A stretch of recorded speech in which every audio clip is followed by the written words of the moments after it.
Hello everyone. There is an update now on what's become known as perhaps the Keego Harbour murder-suicide of Lauren and her family. So we have updated documents now. We did know that there was a suicide note, and we now have the details of it. Before I go any further, if you yourself are feeling suicidal, I beg you from my heart to get help. Pick up the phone, talk to someone, whatever it takes. Survive, please. So this is from the Detroit Free Press, as you can see. It's Lauren, of course. How shunned Jehovah's Witness mom killed her entire family. Sharing this as well with respect to her friend Joyce, who has fought for her friend. As the demons consumed her, Lauren Stewart plotted. So she had very much researched this. This was a planned thing. She said that she made a video of herself saying she was broken and she didn't want to burden her family. She had left a suicide note on the dinner table, tidied up the house. She texted a few people. Quote, "I took my husband and kids with me so they don't have to feel my selfish act. They will sleep until Christ resurrects them." For someone who's feeling ill, this can be a natural, well, in their mind, when they're ill, a logical way of saving their family. Obviously I'll put the link to this article in the description box and pin to the top of comments, and you have links to get more information should you wish. So she had depression. They're talking about the ostracism from the Jehovah's Witness Church, i.e. the complete shunning, and mental scars stemming from alleged sexual abuse as a child. These factors combined, police believe, led Stewart to cave to despair on a February weekday. So they have a timeline of what happened, recording video. It had nothing to do with her family, but she had many issues. She can't do it anymore. That is the thing that suicidal people often say. They have just run out and say, I cannot do it anymore. And that's exactly the time when people need love and belief in them. She said she didn't want to be a burden to her family. She talked about her path of destruction, childhood sexual abuse by a relative, that she said drove her to want to commit suicide. So she'd texted people, telling her cousin she became evil, took my husband and kids so they don't have to feel my selfish act. She had researched so that it wouldn't make too much noise. It's premeditated. Goes into the details of what happened bit by bit. And she very, very obviously meant to kill herself. She had done it so there was no chance of her surviving it.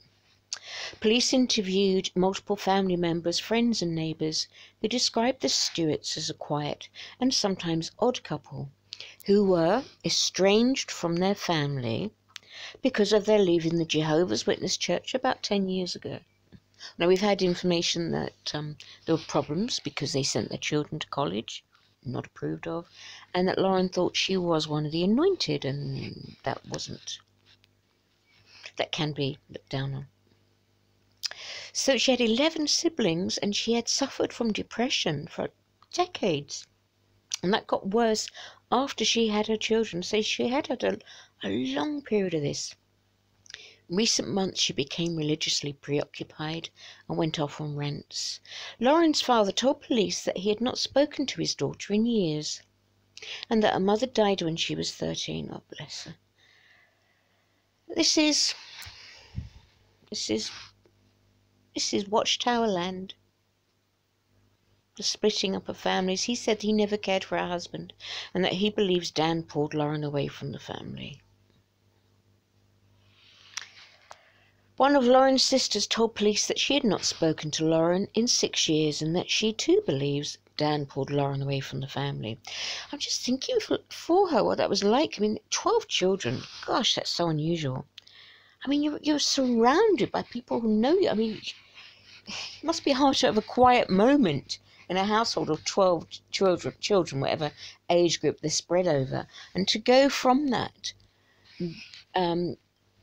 just having a physical number of people to the shunning must be a very stark contrast.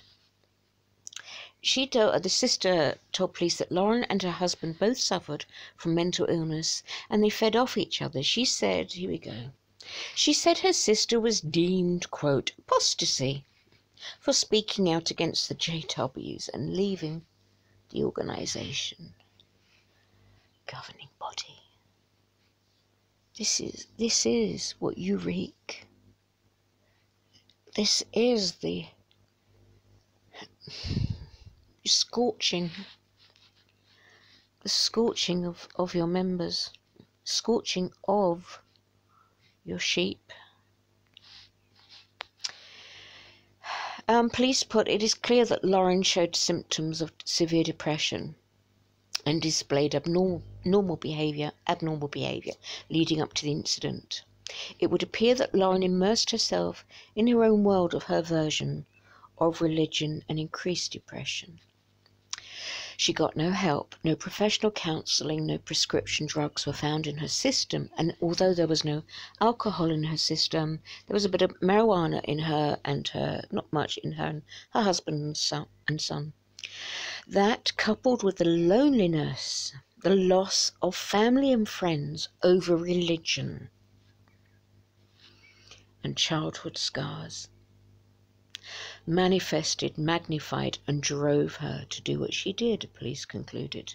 Lauren's complete immersion into religion appeared to have only further alienated her and her family from friends and other family, which may have compounded her already fragile state of mind, police wrote, noting one of Lauren's sisters expressed little remorse about the tragedy. Make a note.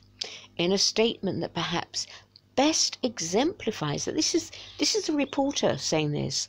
In a statement that best exemplifies how estranged from her family Lauren was, police wrote, the sister showed a very solemn and sombre demeanour when she spoke, and stated that she is not sad for Lauren and her family, and that when she heard the news of her sister's actions, she was not surprised in the slightest. Now, I don't believe that Jehovah's Witnesses are monstrous monsters that want to hurt people. But the brain training, the squashing down of emotion, the tactics that they use, they kill natural love. They just kill that natural love, which will be a sign of a true congregation. I've refrained from speaking about the Australian murder-suicide that's just happened in the past few days.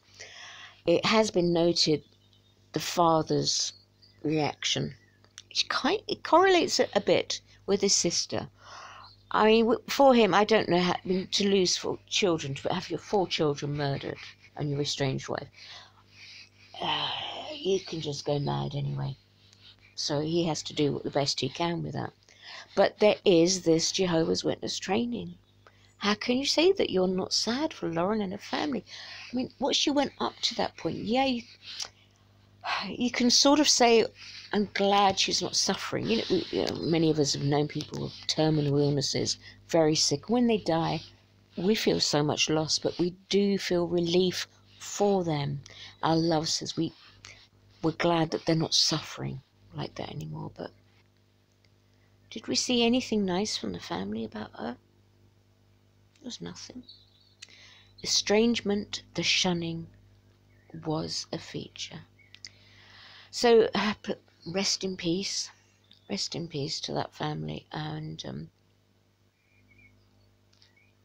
as they say there, but for the grace of God go I. Really. And as I say, for you, if you're feeling bad, get help and be safe. Okay, lots of love to everyone, and thanks. Bye-bye.